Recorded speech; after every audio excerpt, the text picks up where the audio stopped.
Mari kita berdoa.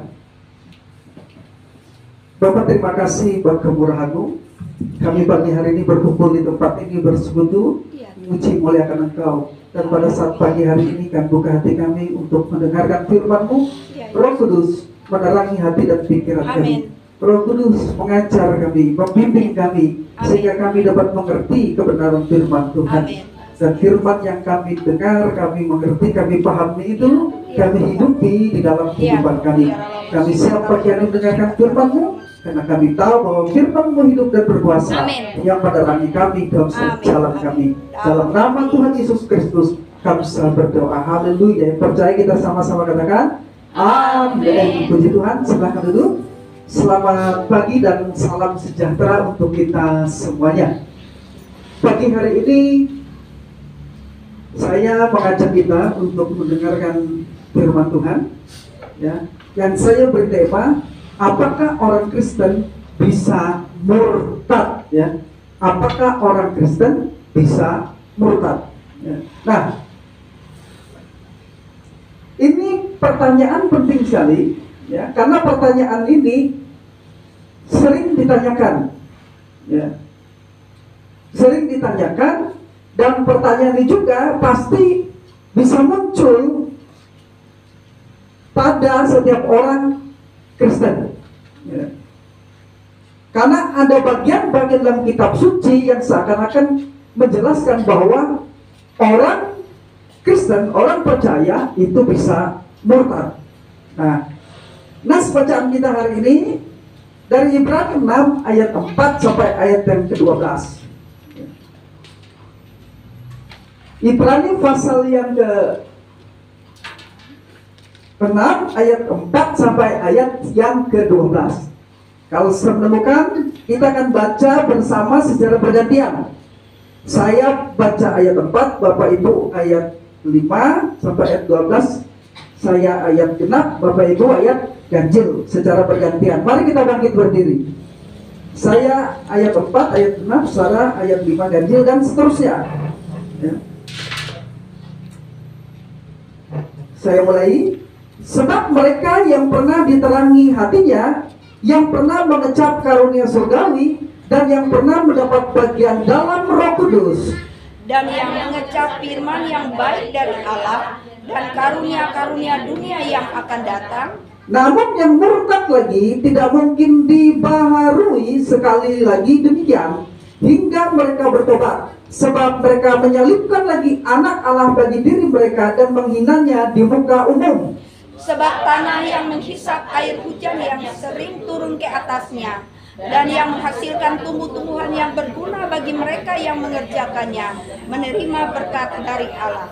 Tetapi jikalau tanah itu menghasilkan semak duri dan rumput duri, tidaklah ia berguna dan sudah dekat pada kutub yang berakhir dengan kebakaran. Tetapi, hai saudara-saudaraku yang kekasih, sekalipun kami berkata demikian tentang kamu, kami yakin bahwa kamu memiliki sesuatu yang lebih baik, yang mengandung keselamatan.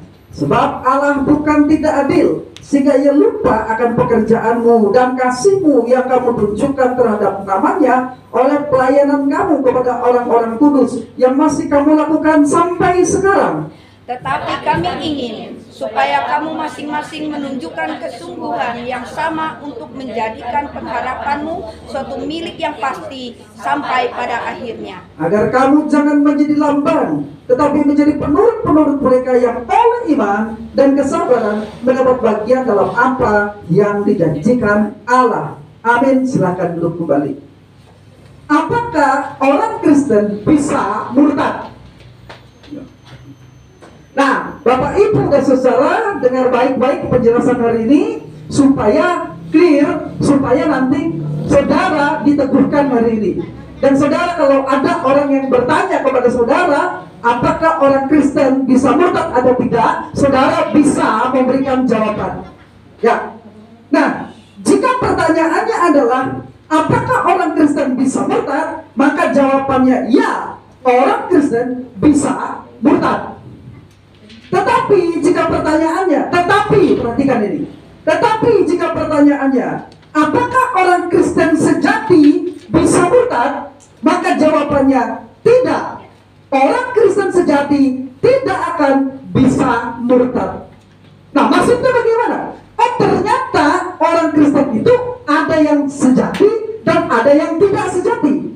Nah, orang Kristen sejati menurut Alkitab tidak akan bisa murtad. Tapi orang Kristen yang tidak sejati, walaupun Kristen KTP, Kristen tanpa pertobatan, walaupun Kristenan, Kristen sejak lahir, Kristen di kartu keluarga, Kristen di kartu penduduk, tetapi kalau dia belum memenuhi kriteria sebagai seorang yang diselamatkan, walaupun dia Kristen, dia bisa murtad.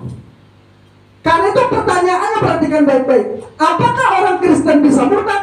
Bisa.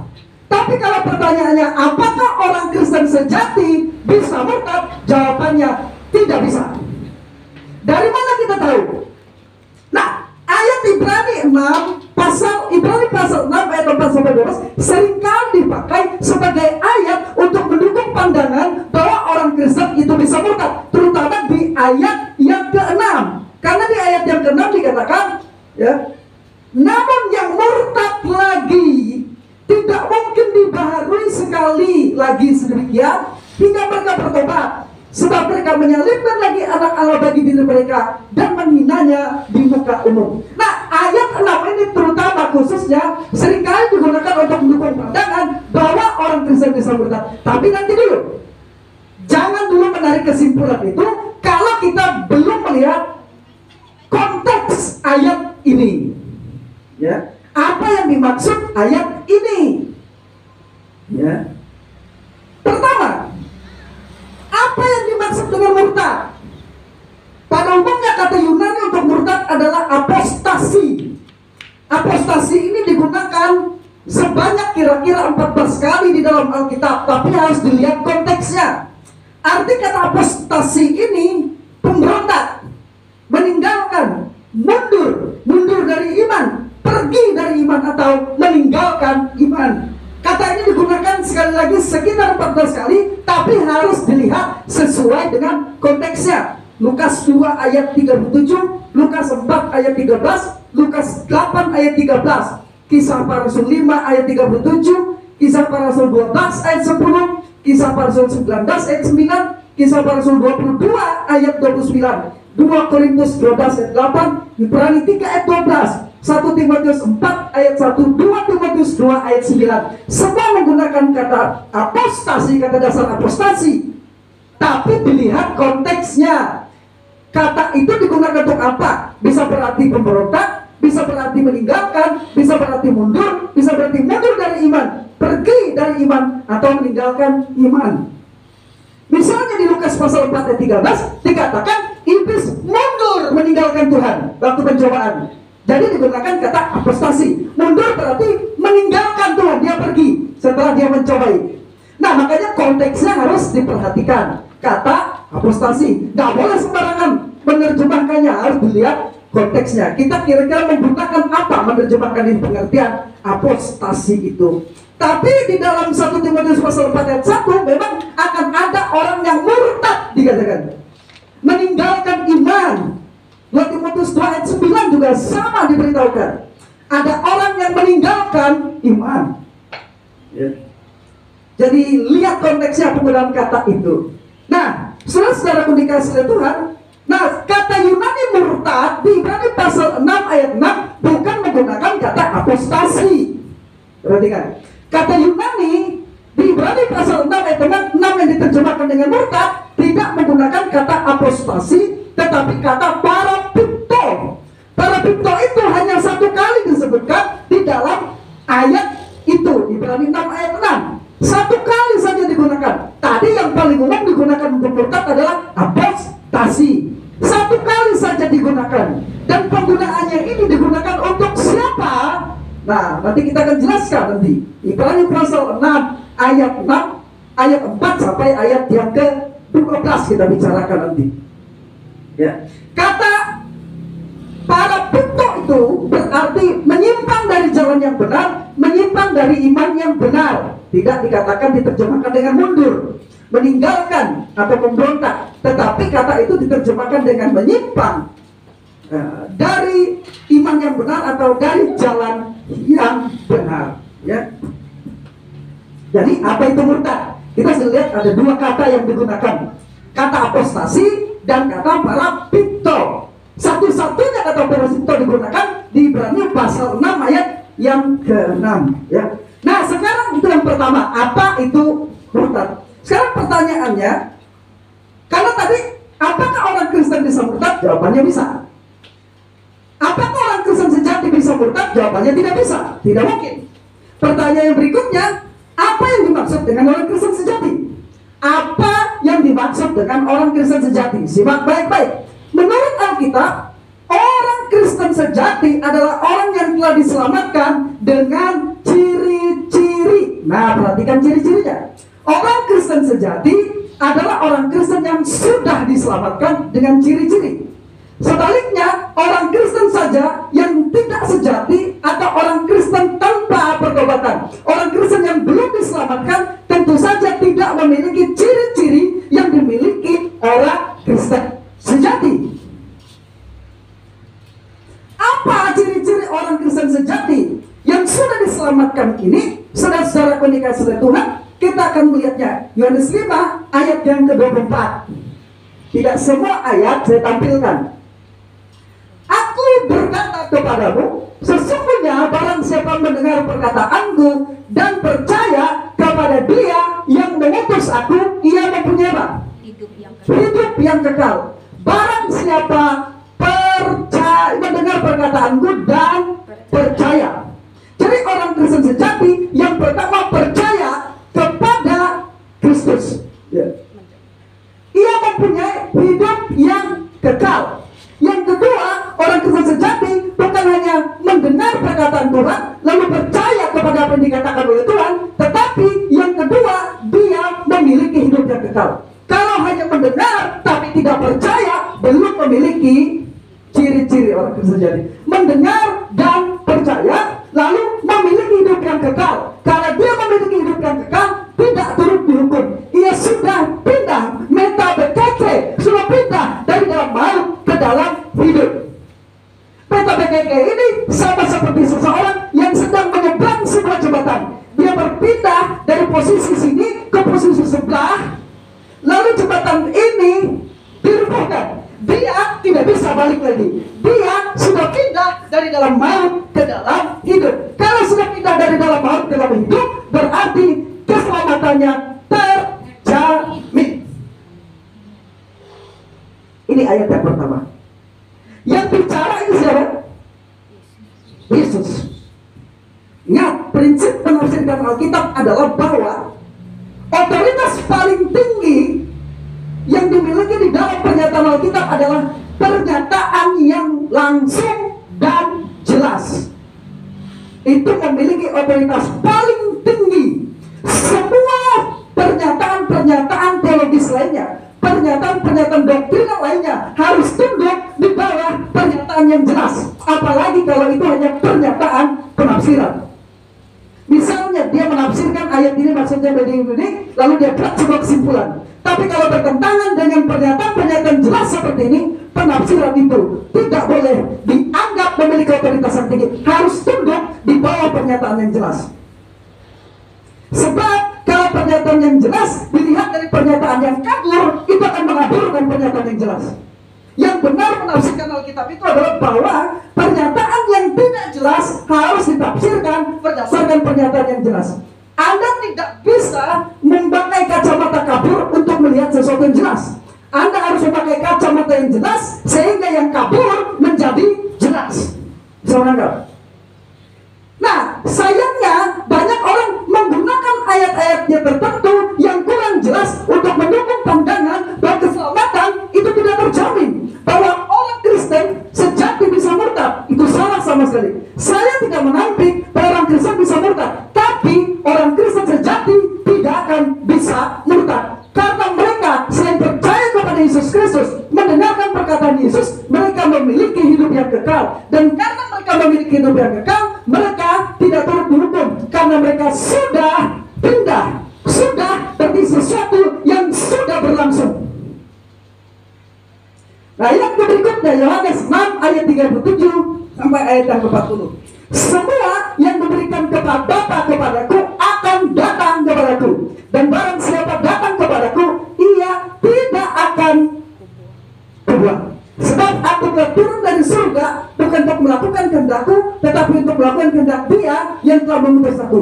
Dan inilah kehendak Dia yang telah mengutus aku. Ini sudah saya jelaskan ketika saya berkhotbah tentang melakukan kehendak Bapa. Masih ingat? Ya. Karena kehendak Dia telah mengutus aku, yaitu supaya semua yang telah diberikan kepadaku jangan ada yang hilang, tetapi supaya kubangkitkan pada akhir zaman. Sebab inilah kehendak Bapakku, yaitu supaya setiap orang yang melihat anak dan yang percaya kepadanya beroleh hidup yang kekal. Jadi syarat ciri-ciri orang yang diselamatkan: satu, percaya kepada Yesus Kristus; dua, beroleh hidup yang kekal, memiliki hidup kekal, dan supaya aku membangkitkan dia pada akhir zaman. Jadi kita memiliki dua ciri dari orang percaya sejati. Orang percaya sejati adalah orang yang sudah diselamatkan dengan ciri-ciri: satu, beriman kepada Yesus Kristus; dua, memiliki hidup yang kekal. Kata lain untuk hidup yang kekal ini adalah lahir baru, regenerasi. Jadi kalau kita bicara tentang orang memiliki hidup kekal, berarti orang itu adalah lahir baru.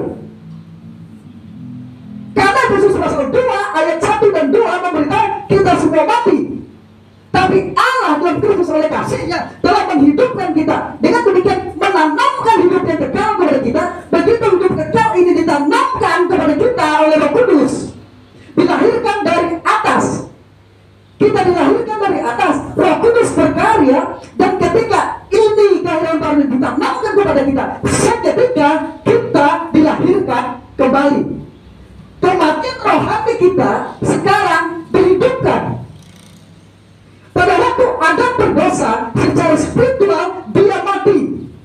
Efesus pasal 2 ayat 2 memberitahu kita semua mati karena dosa-dosa dan pelanggaran kita. Dari Adam sampai generasi berikutnya, di luar Kristus belum mendapatkan kasih karunia adalah mati secara rohani. Sampai Roh Kudus Allah menanamkan hidup kekal, Roh Kudus melahirkan dia. Jadi hidup kekal sama dengan lahir baru. Orang yang lahir baru itu sama dengan memiliki hidup yang kekal. Jadi ini dua ciri sudah ditemukan. Orang yang diselamatkan itu percaya Yesus, beriman kepada Yesus Kristus. Dan iman kepada Yesus Kristus itu disebutkan di dalam Roma pasal yang ke-10, ayat yang ke-9 dan ayat yang ke-10. Ya. Roma pasal yang ke-10 ayat 9 dan ayat 10. Coba tolong dibacakan, saya dibantu. Demikian firman Tuhan, Ya. Roma 10 ayat 9 dan 10. Sebab jika kamu mengaku dengan mulutmu bahwa Yesus adalah Tuhan, kurios, dan percaya dalam hatimu bahwa Allah telah membangkitkan dia dari antara orang mati, Allah disebut Bapa. Allah itu Bapa telah membangkitkan dia dari antara orang mati, maka kamu akan diselamatkan. Karena dengan hati orang percaya dan dibenarkan, dan dengan mulut orang mengaku dan diselamatkan. Jadi kita melihat, Bapak Ibu dan saudara-saudaraku yang dikasihi oleh Tuhan, ya, bahwa yang dimaksud dengan orang yang percaya beriman kepada Yesus itu dijelaskan beriman kepada apa? Beriman bahwa Yesus adalah Tuhan. Beriman bahwa Yesus adalah Tuhan. Di dalam Kisah Para Rasul dikatakan Allah telah menetapkan Kristus sebagai Tuhan. Sebagai Tuhan. Nah, saudara-saudaraku, iman kepada Kristus adalah ciri orang diselamatkan. Beriman kepada Kristus, percaya di dalam hati, lalu kepercayaan hati ini diungkapkan dengan kata-kata.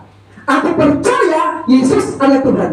Ingat khotbah saya tentang tanda lahir orang percaya sejati. Dia percaya Yesus Tuhan dan Yesus adalah Mesias. Percaya Yesus adalah Tuhan dan percaya bahwa Yesus adalah Mesias. Nah, orang yang percaya Yesus adalah Tuhan dan Mesias ini percaya sungguh-sungguh kepada apa yang dikatakan oleh Yesus, dia memiliki hidup yang kekal. Dia dilahirkan kembali. Sebab dengan hati orang percaya dan dibenarkan, dan dengan mulut ia diselamatkan. Artinya orang ini dilahirkan kembali, diberi hidup yang kekal. Karena diselamatkan sama dengan tidak dihukum. Diselamatkan sama dengan pindah dari maut ke dalam hidup. Ini itu diselamatkan. Jadi sekarang yang dimaksud dengan orang percaya sejati adalah orang yang sudah diselamatkan dengan ciri-ciri satu, percaya bahwa Yesus Kristus adalah Tuhan dan Mesias, dan yang kedua, mendapat hidup yang kekal atau telah lahir baru. Oke. Nah, sekarang saya akan kasih lihat lagi untuk kita ayatnya. Coba. Ibrani pasal yang ke-7 ayat 24 dan 25. Tetapi karena ia tetap selama-lamanya imamatnya tidak dapat beralih kepada orang lain, karena itu ia sanggup juga menyelamatkan dengan sempurna semua orang yang oleh dia datang kepada Allah. Sebab ia hidup senantiasa untuk menjadi pengantara mereka. Dikatakan di sini jaminan keselamatan orang yang percaya dan telah mendapat hidup yang kekal itu, dikatakan ia sanggup juga menyelamatkan dengan sempurna semua orang yang oleh dia datang kepada Allah.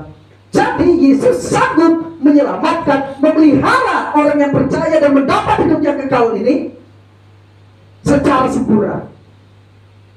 Sekarang kita lihat lagi Ibrani pasal 10 ayat 14 sampai 15. Sebab oleh satu kurban saja ia telah menyempurnakan untuk selama-lamanya mereka yang ia kuduskan. Dan tentang hal itu Roh Kudus juga memberi kesaksian kepada kita. Dan Roh Kudus memberikan kesaksian kepada kita bahwa kurban Kristus itu sempurna satu kali untuk selama-lamanya, menguduskan kita. Kemudian jaminan pemeliharaannya Ibrani 13. Janganlah kamu, ayat yang kelima Ibrani 13. Janganlah kamu menjadi hamba uang dan cukupkanlah dirimu dengan apa yang ada padamu. Karena Allah telah berfirman, aku sekali-kali tidak akan membiarkan engkau, dan aku sekali-kali tidak akan meninggalkan engkau. Sebab itu dengan yakin kita dapat berkata, Tuhan adalah penolongku, aku tidak akan takut apakah yang dapat dilakukan manusia terhadap aku. Saya pernah menjelaskan ini, aku sekali-kali tidak akan atau tidak pernah akan. Omi, kata Yunani yang paling kuat, negasi yang paling kuat. Karena dikatakan oh itu tidak, me itu tidak, omi, maka aku tidak akan, sekali-kali tidak akan pernah meninggalkan kamu. Dari banyak ayat yang sudah kita baca tadi, ternyata jaminan keselamatan itu tidak terletak pada orang percaya itu, tapi pada Allah. Kenapa? Kalau pada Allah, Allah sanggup memelihara janjinya, bukan pada kita. Kalau jaminan itu adalah hanya oleh karena saya percaya kepada Allah, maka saya bisa gagal. Tapi jaminan itu bukan hanya karena saya ini orang percaya, karena saya itu sudah lahir baru, tapi karena itu ada janji Allah memelihara kita. Dan kalau Allah berjanji, sekali-kali Dia tidak akan melanggar janjinya. Sekarang kita lihat lagi 1 Petrus pasal 1. Terpujilah Allah dan Bapa Tuhan kita Yesus Kristus, yang karena rahmat-Nya yang besar. 1 Petrus pasal 1 ayat yang ketiga. Terpujilah Allah dan Bapa Tuhan kita Yesus Kristus, yang karena rahmat-Nya yang besar telah melahirkan kita kembali oleh kebangkitan Yesus Kristus dari antara orang mati kepada suatu hidup yang penuh pengharapan. Melahirkan kita mendapat hidup baru, hidup yang penuh pengharapan, untuk menerima suatu bagian yang apa? Tidak dapat binasa, yang tidak dapat cemar, dan yang tidak dapat layu, yang tersimpan di surga bagi kita. Yaitu kamu yang apa? Dipelihara dalam apa? Kekuatan Allah karena imanmu. Sementara kamu menanti menantikan keselamatan yang tersedia untuk dinyatakan pada zaman akhir. Jaminan keselamatan kita terletak pada kekuatan Allah yang memelihara kita. Tapi kita tetap beriman. Maka karakteristik orang percaya sejati itu beriman, lalu kemudian mendapat hidup kekal. Dia dilahirkan kembali, hidup baru dalam Kristus. Satu sekarang kita dapati, orang percaya sejati memiliki ciri-ciri: beriman kepada Kristus, memiliki hidup yang kekal, telah lahir baru. Sekarang Yohanes pasal yang kelima, 1 Yohanes pasal 5 ayat 11. 1 Yohanes pasal 5 ayat yang ke-11. Sebelum itu saya akan baca kepada kita dulu Roma pasal yang ke-8. Roma pasal 8 ayat 29 dan 39. Sebab semua orang yang dipilihnya dari semula, mereka yang juga ditentukannya dari semula untuk menjadi serupa dengan gambaran anaknya, supaya ia anak itu menjadi yang sulung di antara banyak saudara. Dan mereka yang ditentukannya dari semula, mereka itu juga dipanggilnya, dan mereka yang dipanggilnya, mereka itu juga dibenarkannya, dan mereka yang dibenarkannya, mereka itu juga dimuliakannya.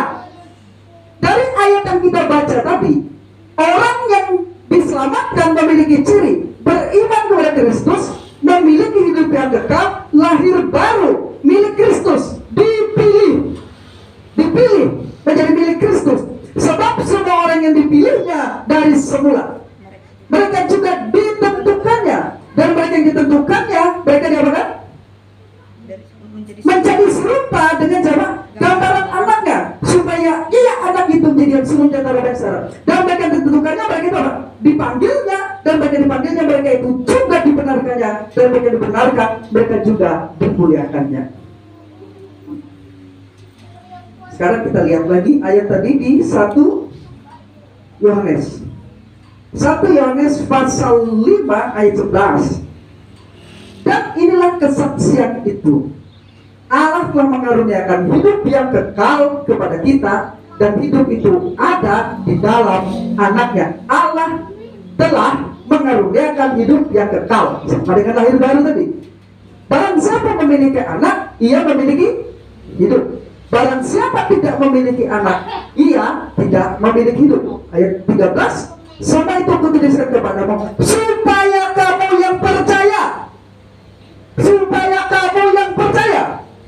kepada anak-anak kalian tahu bahwa kamu memiliki hidup yang kekal. Berulang kali ciri utama dari orang percaya sejati diselamatkan: beriman, percaya kepada Yesus Kristus, memiliki hidup yang kekal.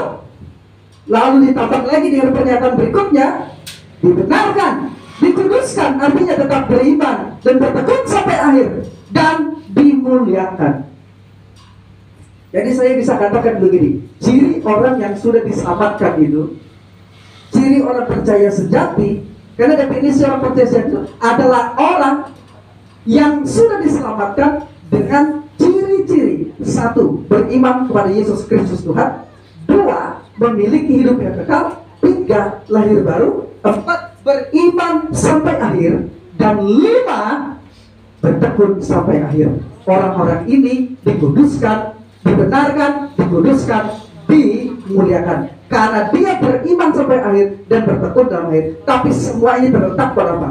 Kekuatan Allah yang memeliharanya. Dan sekarang saudara bisa paham, orang yang tidak percaya atau orang Kristen yang belum diselamatkan tidak memiliki ciri-ciri itu. Jadi kembali pada pertanyaan, coba perhatikan, apakah orang Kristen bisa murtad? Bisa. Tapi apakah orang Kristen sejati bisa murtad? Jawabannya tidak. Apa perbedaannya orang Kristen dan orang Kristen sejati? Orang Kristen sejati memiliki ciri-ciri keselamatan: percaya, beriman kepada Yesus Kristus, memiliki hidup yang kekal, telah lahir baru, beriman sampai akhir hidupnya, dan bertekun sampai hidupnya.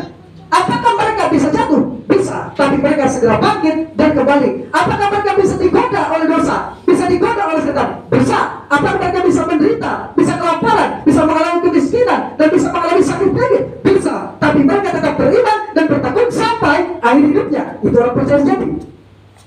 Kalau begitu, orang percaya sejati ini yang memiliki ciri-ciri keselamatan ini adalah orang yang dipanggil, dipilih, dibenarkan, dikuduskan, dan dimuliakan. Mereka tidak akan murtad sampai akhir hidup mereka. Tapi orang Kristen yang belum diselamatkan, walaupun dia Kristen, dia ke gereja, nanti saya jelaskan ada ayatnya. Walaupun dia sudah berada persekutuan, mereka belum pernah diselamatkan atau belum pernah memiliki ciri-ciri orang diselamatkan, mereka bisa murtad. Dengan kata lain, mereka akan mundur dari iman dan mereka akan terhina.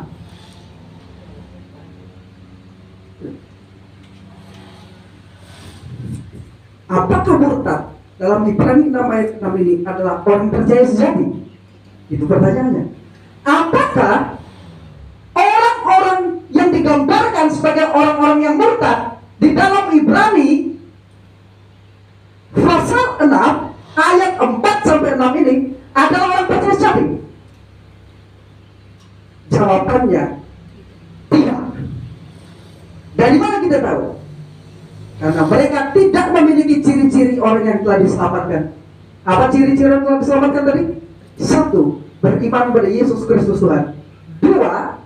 Mendapat hidup yang kekal. 3. Lahir baru, dilahirkan dari atas oleh Roh Kudus. 4. Beriman sampai akhir. 5. Bertekun sampai akhir. Mereka lah orang dipilih, dibenarkan, dikuduskan, dan dimuliakan.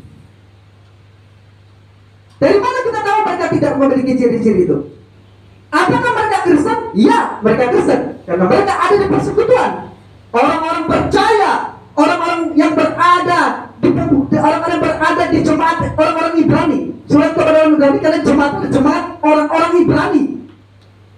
Ya.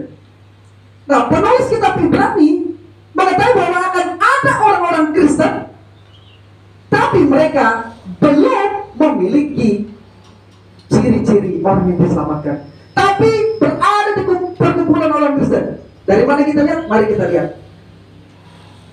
Kita memperhatikan ciri-ciri ini. Yuk, coba kita lihat. Sebab mereka yang ini lihat di depan ini, yang saya kasih warna kuning, pernah diterangi hatinya. Ini tidak sama dengan lahir baru. Hanya diterangi hatinya. Pernah mengecap karunia surgawi. Tidak sama dengan memiliki Roh Kudus. Hanya mengecap karunia surgawi. Pernah mendapat bagian Roh Kudus. Tidak sama dengan berarti mereka memiliki Roh Kudus di dalam mereka. Mengecap firman yang baik dari Allah. Karunia dia akan datang. Namun yang murtad. Pertanyaannya, ada nggak di sini? Mereka percaya kepada Yesus Kristus. Mereka memiliki hidup yang kekal. Mereka telah lahir baru. Mereka beriman sampai akhir, mereka bertekun sampai akhir. Tidak ada. Ciri-ciri orang lahir baru tidak ada di orang yang murtad ini. Mereka memang pernah diterangi hatinya. Mereka memang pernah mengecap karunia surgawi. Mereka memang pernah mendapat bagian Roh Kudus. Mereka pernah mengecap firman yang baik. Ada di persekutuan orang Kristen, ada di gereja, ada di orang percaya, mendengarkan khotbah, beribadah, kebaktian, melakukan aktivitas-aktivitas yang sama. Makanya saya katakan tadi, ini Kristen tapi bisa murtad. Tapi orang Kristen sejati tidak mungkin bisa murtad. Ini bukan orang Kristen sejati, karena tidak pernah disebutkan mereka orang beriman kepada Yesus Kristus, mereka memiliki hidup yang kekal, mereka lahir baru, mereka beriman sampai akhir, dan mereka bertekun sampai akhir. Tidak disebutkan. Karena itu kata kuncinya ada di sini. Kamu memiliki sesuatu yang lebih baik. Apa yang lebih baik itu? Beriman kepada Yesus Kristus, memiliki hidup yang kekal, dilahir baru kan, beriman sampai akhir, bertekun sampai akhir, yang mengandung keselamatan. Tapi ini belum diselamatkan. Sedangkan orang-orang percaya sejati, kamu memiliki sesuatu yang lebih baik, yang mengandung apa? Keselamatan. Apa ciri-ciri orang mengandung keselamatan? Beriman kepada Kristus, lahir baru, memiliki bekal lahir baru. Dan orang ini akan beriman sampai akhir dan bertekun sampai akhir, menunjukkan kesungguhan mereka dengan beriman sampai akhir dan bertekun sampai akhir.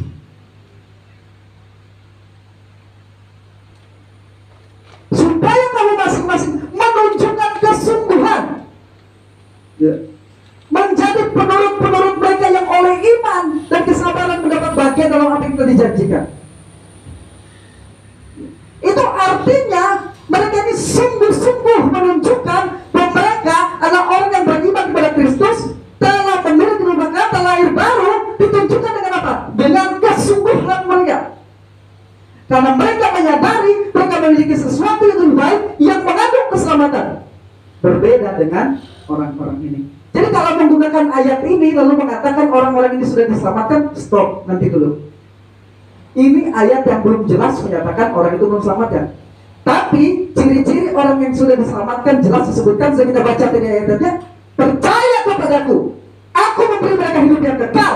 Lalu dikatakan kita yang telah dilahirkan baru.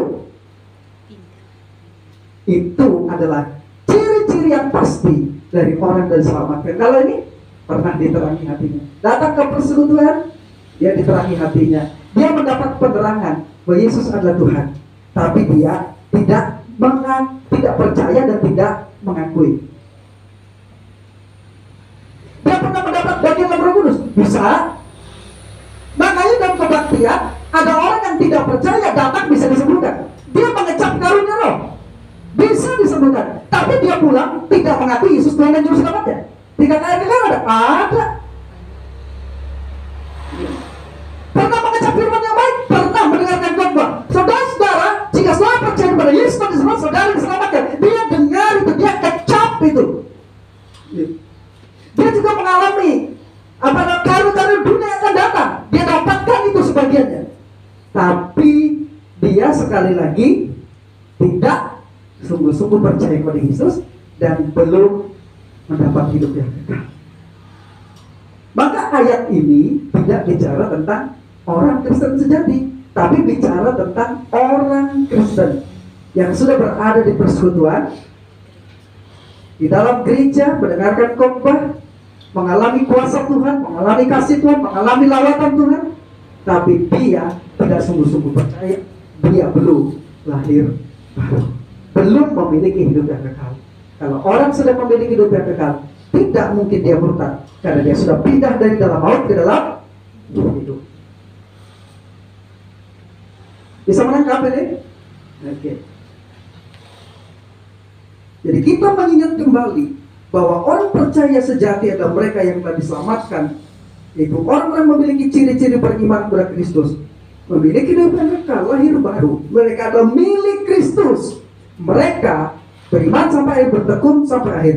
Merekalah orang-orang yang dipilih, merekalah orang-orang yang dibenarkan, merekalah orang-orang yang dikuduskan, dan merekalah orang-orang yang dimuliakan. Roma pasal 8 ayat 29 dan ayat 30. Jika kita perhatikan ciri-ciri orang murtad yang disebutkan dalam Ibrani 6 ayat 4 sampai 6, pernah diterangi hatinya, hatak potistestas, pernah diterangi hatinya, pernah mengecapkan surgawi, dorea. Tidak sama dengan karisma memang. Ya, kata yang digunakan karunia sama dorea, ya, atau karunia rohani. Pernah mendapat bagian dalam Roh Kudus. Metokos, genetentas, pernah mendapat bagian dalam karya-karya Roh Kudus, tapi belum dilahirkan baru. Ya. Pernah mengecap firman yang baik dari Allah, dan karena dunia akan datang. Ya. Tidak satu pun disebutkan ciri-ciri dari orang yang telah diselamatkan di situ. Tidak satu pun. Ya. Jadi walaupun pernah diterangi hatinya, mereka pernah mengecapkan surgawi, mereka mendapat bagian dalam Roh Kudus, mengecap firman yang baik, mendengarkan khotbah, mendengarkan pengajaran firman Tuhan, dan mendapatkan karunia-karunia yang akan datang. Tetapi mereka belum diselamatkan karena mereka belum memiliki ciri orang-orang yang diselamatkan. Untuk memahami ini, kita harus melihat teks kuncinya. Ibrani ayat 9. Hai saudara-saudaraku yang kekasih, sekalipun kami berkata demikian tentang kamu, kami yakin bahwa kamu memiliki sesuatu yang lebih baik yang mengandung keselamatan. Ayat ini dapat dipahami sebagai penjelasan bahwa orang yang murtad dalam Ibrani pasal 6 ayat 4 dan 6 ini berbeda dari orang-orang percaya sejati di jemaat Ibrani yang kepadanya surat ini dituliskan. Orang yang murtad itu tidak sungguh-sungguh memiliki keselamatan, sedangkan jemaat Ibrani yang sejati memiliki keselamatan dan tidak mungkin murtad. Mereka memiliki sesuatu yang berbeda dari yang ini. Apa yang berbeda tadi apa? Beriman berKristus, memiliki hidup yang kekal, lahir baru. Mereka bertekun, beriman dan bertekun sampai akhir. Saudara-saudara dikasih oleh Tuhan. Yang keempat, kepastian keselamatan atau jaminan keselamatan orang percaya sejati bukan didasarkan pada suatu kesimpulan logis semata-mata ataupun alasan-alasan filosofis dogma, tetapi secara jelas diajarkan dalam Alkitab di ayat-ayat yang kita baca tadi. Sekarang beberapa ayat lagi kita akan baca. 1 Petrus pasal 1.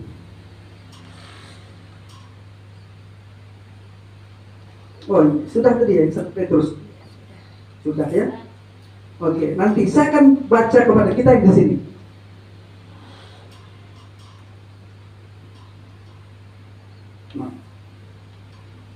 Kepastian atau jaminan keselamatan merupakan suatu keyakinan yang teguh bahwa anugerah keselamatan dan hidup kekal yang dimiliki orang percaya sejati di dalam Kristus tidak bisa hilang. Itu terjamin. Itu konsekuensi logis. Jadi orang berkata, Pak, kalau begitu orang percaya, orang Kristen itu sekali selamat tetap selamat. Oh, bukan. Orang Kristen sejati sekali selamat tetap selamat. Tapi kalau pernyataannya orang Kristen sekali selamat tetap selamat, no, tidak. Orang Kristen sejati, konsekuensi logis dari pernyataan Yesus, ia percaya memiliki hidup yang kekal, sudah berpindah dari dalam maut dalam hidup, itu pasti sekali selamat tetap dia selamat. Tapi kalau pernyataannya orang Kristen sekali selamat tetap selamat, tidak. Hanya orang Kristen sejati yang sekali selamat tetap selamat. Tetapi dalam pernyataan sekali selamat tetap selamat itu kan mereka bertekun sampai akhir, mereka beriman sampai akhir. Kalau mereka tidak beriman sampai akhir, tidak bertekun sampai akhir, mereka suatu saat menyangkal Yesus, sebenarnya mereka belum pernah lahir baru, mereka belum pernah diselamatkan, belum pernah berpindah dari dalam maut ke dalam hidup, karena mereka tidak beriman dan bertekun sampai akhir. Allah membuat pagar untuk orang-orang yang diselamatkan. Orang-orang yang lahir baru ini dibuat Allah sedemikian berupa pagar, sehingga mereka tidak akan keluar dari pagar itu. Pagarnya apa? Perintah untuk taat kepada Allah, perintah untuk mengasihi Allah, perintah untuk tidak melakukan perbuatan-perbuatan dosa. Itu adalah pagarnya. Perintah untuk bertekun di dalam iman, perintah untuk berjalan di dalam iman, bertekun di dalam penderitaan. Itu semua adalah pagar untuk menjaga kita. Perintah untuk menjauhi dosa, itu adalah pagar yang disediakan oleh Allah sehingga kita tetap beriman dan bertekun di dalam iman dan tidak kehilangan keselamatan kita. Bisa menangkap? Jadi kalau dia merasa orang percaya sejati bertekun di dalam dosa, tetap tinggal di dalam dosa, tidak mendengarkan firman Tuhan, tidak taat kepada Tuhan, jangan pernah berpikir dia diselamatkan. Karena Allah telah memberikan pagar, dan kalau pagar ini dilanggar, orang itu belum pernah diselamatkan sebetulnya. Orang yang sudah diselamatkan tidak akan melanggar pagar-pagar yang Allah telah sediakan bagi mereka. Apa pagar yang melindungi kita? Alkitab mengatakan, kuduskan mereka di dalam kebenaran. Firman-Mu adalah kebenaran. Kebenaran firman Tuhan itu pelihara kita. Lalu dikatakan firman itu adalah berita bagi kaki kita dan terang bagi jalan kita. Artinya kita diterangi jalan kita sehingga kita tidak akan terjatuh. Kenapa? Karena kita berjalan dalam terang. Orang yang berjalan dalam kegelapan tidak akan melihat batu, tidak akan melihat kayu, tidak akan melihat rintangan, tidak akan melihat lubang di jalannya.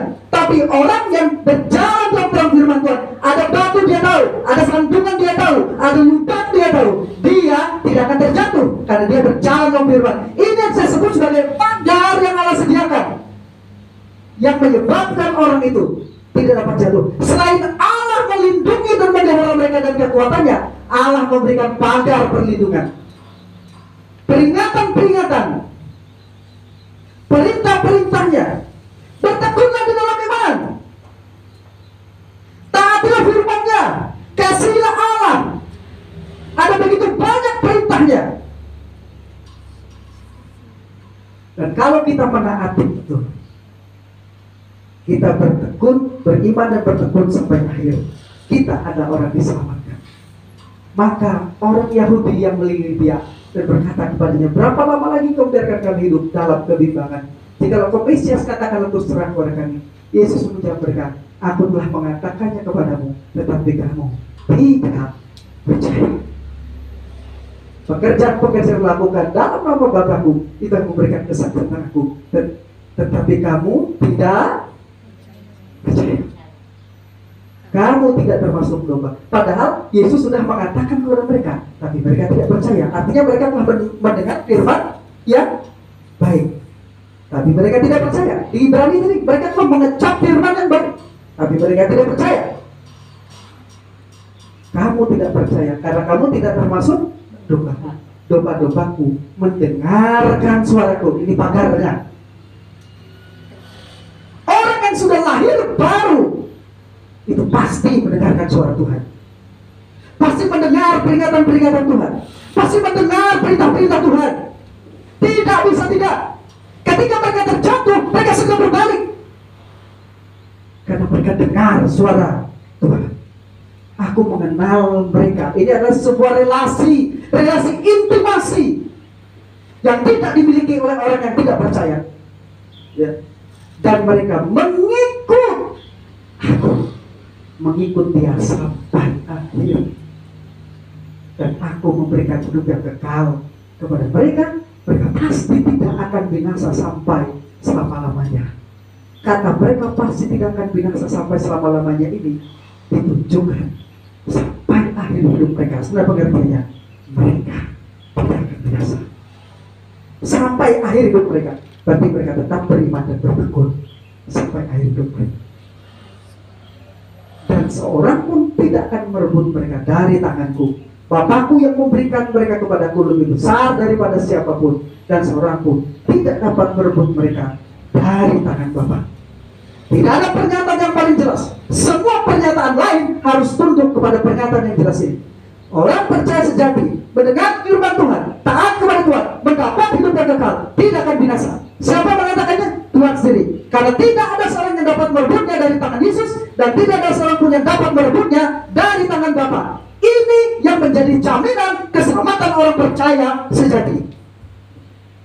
Jadi kalau ada orang mengatakan bahwa orang percaya sejati dapat kehilangan keselamatan, ada yang salah dalam pemahamannya oleh firman Tuhan. Tapi kalau dia mengatakan apakah orang Kristen bisa jatuh? Ya bisa. Apakah orang Kristen bisa murtad? Ya bisa. Tapi orang Kristen sejati tidak bisa jatuh, tidak bisa murtad maksud saya.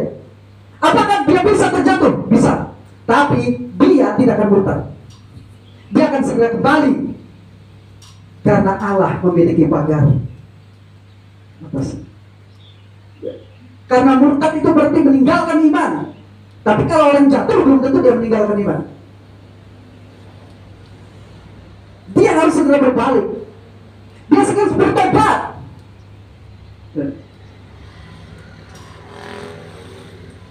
Saudara-saudaraku dikasih oleh Tuhan,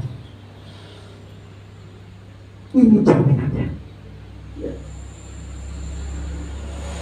Di dalam Yohanes pasal 27-29 menunjukkan kepada kita Yesus sendiri yang menyatakan bahwa orang yang termasuk domba-dombanya, yaitu orang-orang pilihannya, pasti akan mendengar suaranya dan mengikutinya. Ketika orang datang dan percaya kepada Kristus sebagai juru selamat, sebagai Tuhannya, mereka masuk dalam hubungan intimasi, relasi dengan Allah dan Kristus. Itu merupakan jaminan bagi keselamatannya. Kepada mereka Yesus memberikan kehidupan yang kekal, suatu kehidupan yang tidak pernah berakhir, hidup kekal, joy aionios, kehidupan yang tidak akan pernah berakhir. Lebih dari itu, bagian ini merupakan dasar yang kokoh bagi kepastian keselamatan kita. Keselamatan orang percaya sejati tidak mungkin hilang. Ingat, harus ada kata apa? Sejati. Orang percaya sejati adalah orang percaya yang sudah diselamatkan dengan ciri-ciri beriman pada Kristus, mendapat hidup kekal, telah lahir baru, beriman sampai akhir, bertekun sampai akhir hidup mereka. Apakah mereka bisa lemah? Bisa. Tapi Tuhan menguatkan mereka. Apakah mereka bisa sakit? Bisa. tapi Tuhan menguatkan mereka. Apakah mereka bisa kecewa? Bisa putus asa? Bisa, tapi Tuhan menghibur mereka sehingga mereka bangkit lagi. Tapi kalau sampai akhir hidupnya, di tengah jalan dan sampai akhirnya, dia tidak pernah bertobat, patut diragukan keselamatannya. Maka pasti tidak akan binasa. Kata yang diterjemahkan dengan tidak akan adalah amen. Sekali lagi dalam negatif ganda. Keduanya berarti tidak. Sebuah negasi yang paling kuat dalam bahasa Yunani, amen. Maka diterjemahkan dengan cara begini. Dan tidak ada kemungkinan sedikit pun bagi mereka untuk binasa sampai kekekalan. Itu maksud di sini. Mereka tidak akan binasa sampai selama-lamanya. Secara harafiah dinegasi dengan amen berarti dan tidak ada kemungkinan sedikit pun bagi mereka untuk binasa sampai kekekalan. Itu maksud teks itu. Dan itu adalah pernyataan yang paling jelas di dalam Alkitab. Semua pernyataan lain harus tunduk kepada otoritas pernyataan ini. Tidak boleh ayat-ayat yang samar-samar seperti Ibrani pasal 6 ayat 4 sampai 6 tadi menghilangkan keyakinan keselamatan kita. Karena sudah jelas tadi Ibrani pasal yang 6 ayat 4 sampai 6 tidak menunjukkan ciri-ciri orang yang sudah diselamatkan. Lalu ayat itu digunakan untuk menggugurkan etik, tidak bisa. Kalau Yesus mengatakan orang percaya sejati miliknya akan diselamatkan dan tidak akan binasa, maka mereka tidak akan binasa. Kesimpulan apapun yang dipetik dari Ibrani pasal 6 ayat 4 sampai 6 tidak boleh bertentangan dengan pernyataan ini. Bisa menangkap? Itu cara menafsirkan. Dan ini adalah otoritas yang paling tinggi karena ini pernyataan langsung dari Yesus sendiri. Makanya kita mendengarkan pengajaran firman Tuhan tuh lihat, itu otoritas siapa yang berbicara? Apakah itu otoritas hamba Tuhan yang membuat kesimpulan logis? Atau itu otoritas langsung dari Tuhan Yesus? Kalau membuat kesimpulan logis berdasarkan Ibrani pasal 6 ayat 4 sampai 6 tadi mengatakan, saudara-saudara, orang Kristen sejati bisa kehilangan keselamatan. Oh, itu otoritas yang dibuat berdasarkan kesimpulan pengkhotbah itu sendiri. Tapi ini pernyataan langsung dari Yesus. Otoritas paling tinggi dalam pernyataan teologis harus berasal langsung dari pernyataan kita, bukan merupakan kesimpulan logis. Bukan merupakan kesimpulan logis, tapi pernyataan yang langsung dari Alkitab. Semua pernyataan teologis yang merupakan kesimpulan logis dari pengajaran, dari doktrin harus tunduk kepada pernyataan yang jelas. Bisa menangkap? Ya. Kesimpulan teologis dan kesimpulan logis tidak boleh bertentangan dengan pernyataan yang jelas. Itu. Ya. Saudara-saudaraku, Tuhan telah memberikan jaminan rangkap, keamanan rangkap, di mana tangan Kristus dan tangan Bapa sendiri yang memegang erat tangan orang percaya, sehingga tidak ada seorang pun yang dapat merebut orang percaya itu dari pegangan rangkap tersebut. Sekalipun orang-orang percaya itu ada kemungkinan sedang dalam keadaan lemah, aku sekali-kali tidak akan meninggalkan kamu, kata Tuhan. Allah ada di situ untuk menguatkan mereka. Dalam keadaan sakit, Allah ada di situ untuk memelihara mereka. Sekalipun orang percaya itu mungkin dalam keadaan lemah, namun mustahil ada kekuatan yang sanggup merampas mereka dari perlindungan rangkap tangan Yesus dan tangan Bapa. Maka jaminan keselamatan itu tidak terletak pada kita, tapi terletak pada Allah. Kalau terletak pada kita, kita akan kehilangan keselamatan, bisa. Tapi kalau terletak pada Allah jaminan itu, kita tidak akan pernah kehilangan keselamatan kita. Karena yang menjamin siapa? Allah sendiri. Jadi kesimpulannya, jika seorang memiliki iman yang menyelamatkan, maka ia tidak akan pernah kehilangan iman itu. Dan jika ia sampai kehilangan, maka artinya sejak semula ia memang tidak pernah memilikinya. Kalau begitu, dia tidak pernah kehilangan apapun, karena dia tidak pernah memiliki keselamatan. Ayat terakhir ingin saya bagikan kepada saudara. Coba lihat 1 Yohanes pasal 2 ayat 19. 1 Yohanes pasal 2 ayat 19 dan 20. Tolong dibacakan satu orang. 1 Yohanes pasal 2 ayat 19 dan ayat yang ke-20. Dengar baik, ini nasihatnya. Demikian firman Tuhan 1 Yohanes pasal 2 ayat 19-20. Memang mereka berasal dari antara kita. Memang mereka berasal dari antara kita. Sama seperti di Ibrani pasal 6 ayat 4-6 tadi. Ada di antara orang-orang percaya. Terus? Tetapi mereka tidak sungguh-sungguh termasuk pada kita. Mereka tidak sungguh-sungguh termasuk pada kita. Sudah mengecap karunia surgawi, sudah mengalami karunia Roh Kudus, sudah mendengar firman yang baik, ada di antara kita. Tapi apa? Mereka murtad karena mereka tidak sungguh-sungguh termasuk pada kita. Ada di antara kita, tapi tidak sungguh-sungguh termasuk pada kita. Bisa lengkap? Ya, terus? Sebab jika mereka sungguh-sungguh termasuk pada kita, niscaya mereka tetap bersama-sama dengan kita. Artinya mereka, kalau orang percaya sejati, mereka tidak mungkin akan murtad. Mereka akan tetap bersama di antara kumpulan orang-orang percaya itu sampai akhir. Amin.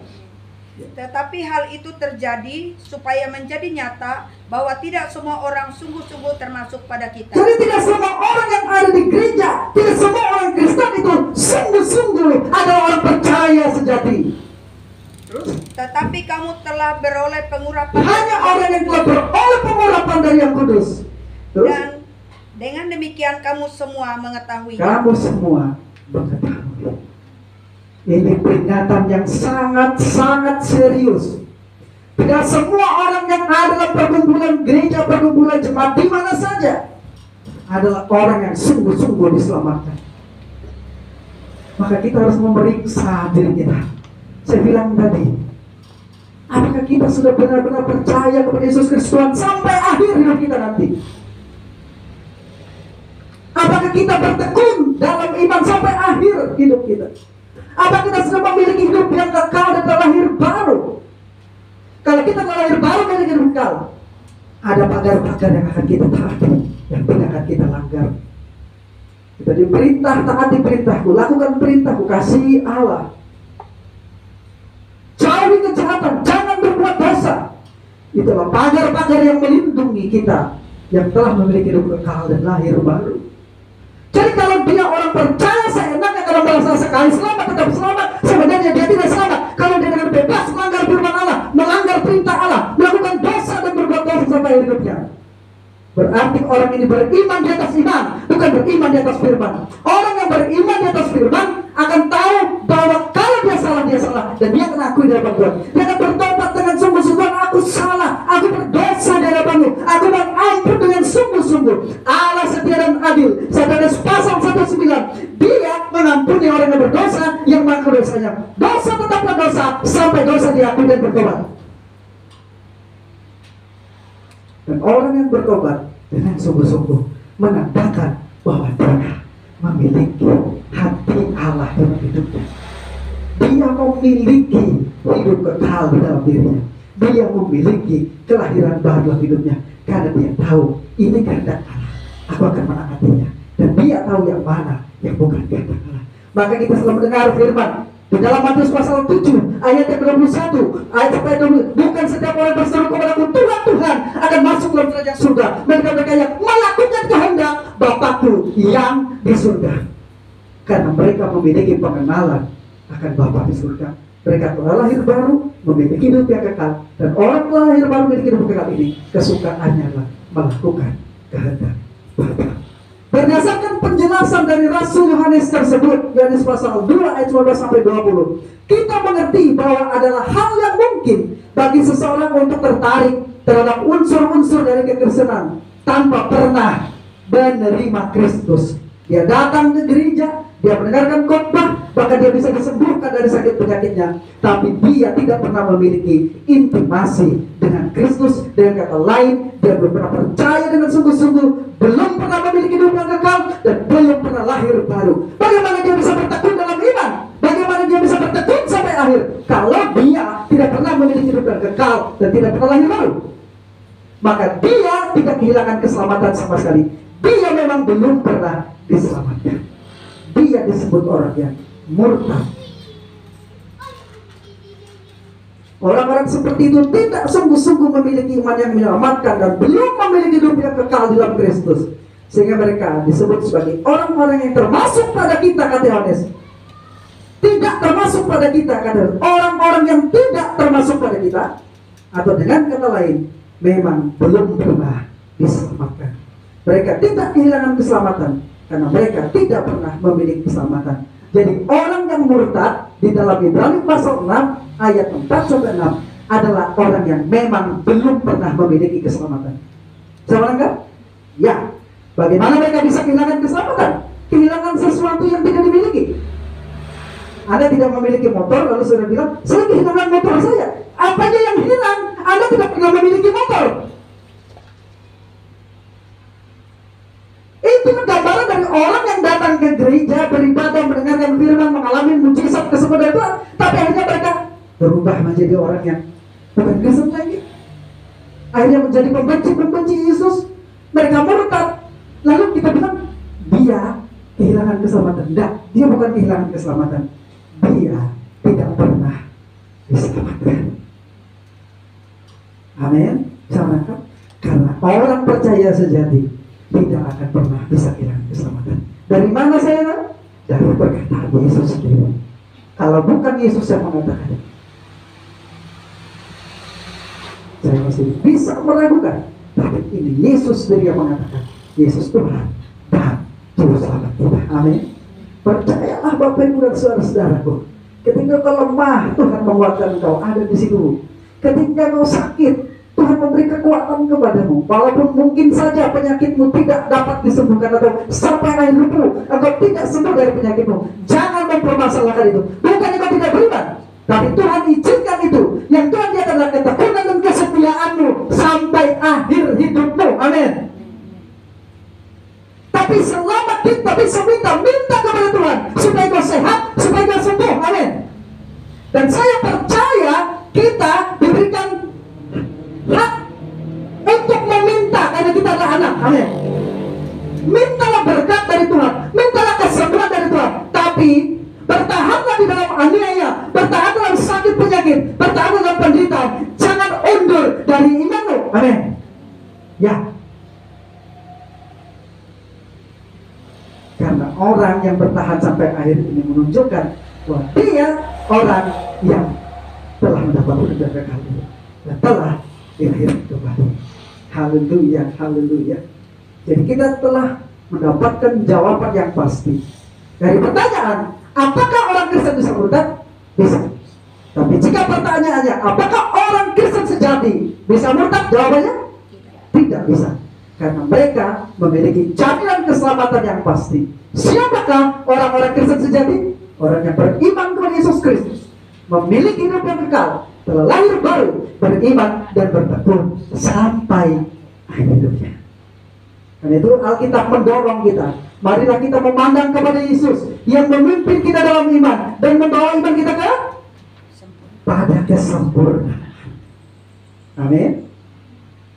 Jaminan keselamatan kita ada pada Dia. Ini yang bisa saya bagikan. Tuhan Yesus memberkati kita semuanya. Mari kita bangkit berdiri. Haleluya.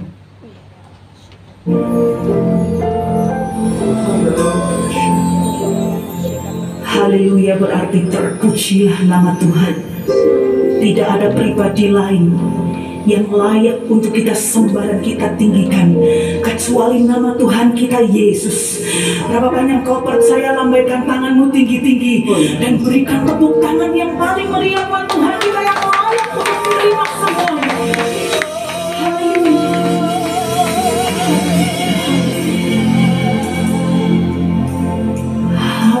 Haleluya. Haleluya.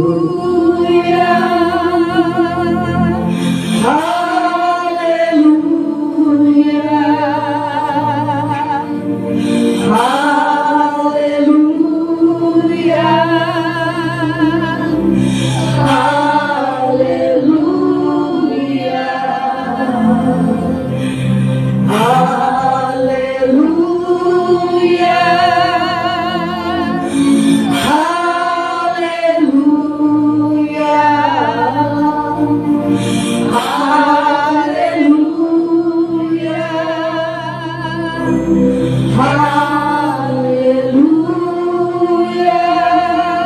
Tuhan sendiri katakan, Haleluya.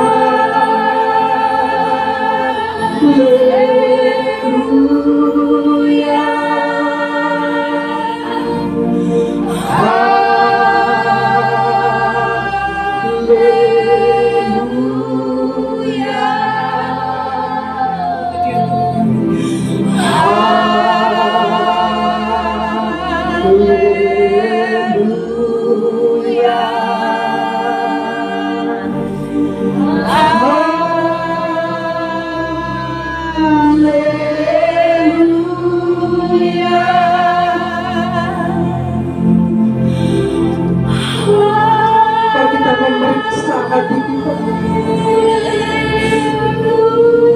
Kita diselamatkan karena anugerah dan limpahan kasih karunia. Rasul Paulus bertanya, bolehkah kita bertekun dalam dosa? Sama sekali tidak, kata Rasul Paulus. Jaminan keselamatan kita, jaminan untuk kita ada lahir baru, itu bukanlah izin untuk kita bertekun dalam dosa, tapi itu adalah suatu dorongan bagi kita untuk kita bersatu dalam iman sampai akhir. Bertekun di tengah-tengah penderitaan, bertekun di tengah-tengah kesusahan, bertekun di tengah-tengah persoalan. Saya tidak tahu menjadi persoalan dari Bapak Ibu, tapi saya tahu Allah berkata, sekali-kali aku tidak meninggalkan kamu, sekali-kali aku tidak membiarkan kamu. Allah memiliki kekuatannya memelihara saudara-saudara. Jadi hari ini dengarlah sabda Tuhan, bertekunlah di dalam iman, tetapi setialah kepada Kristus sampai akhir.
Mari kita berikan kemuliaan Tuhan. Haleluya.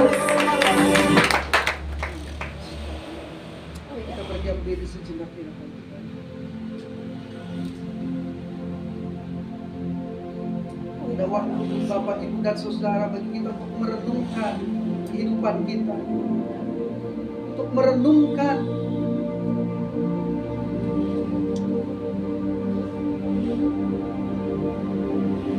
kehidupan rohani kita.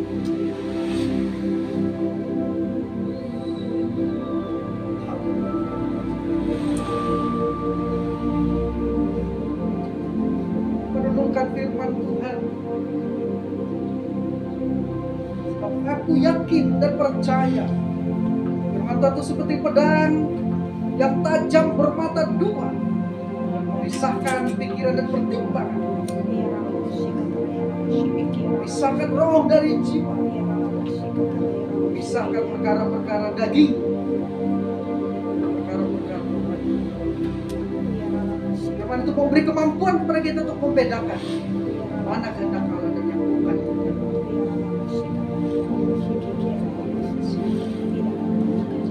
Apa terbatas dalam berbicara hari ini, menyampaikan firman-Mu, tapi Engkau Roh Kudus terus berbicara kepada kami.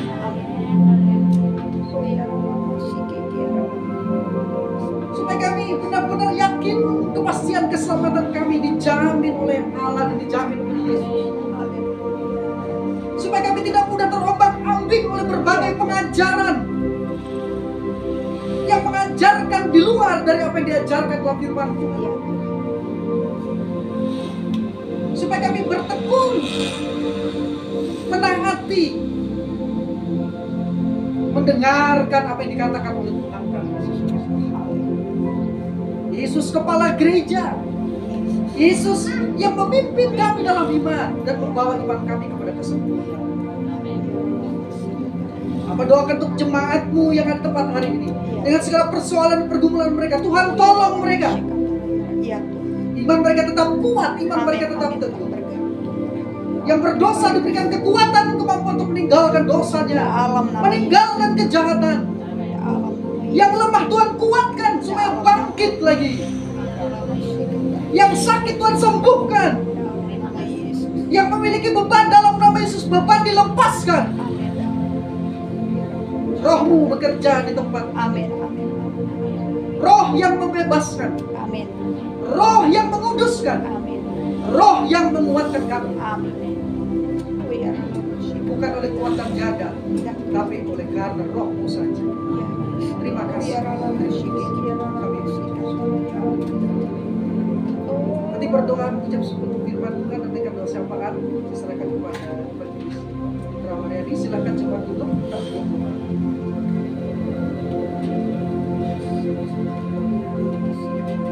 Syukur ya Allah Tuhan Yesus. Terima kasih Tuhan.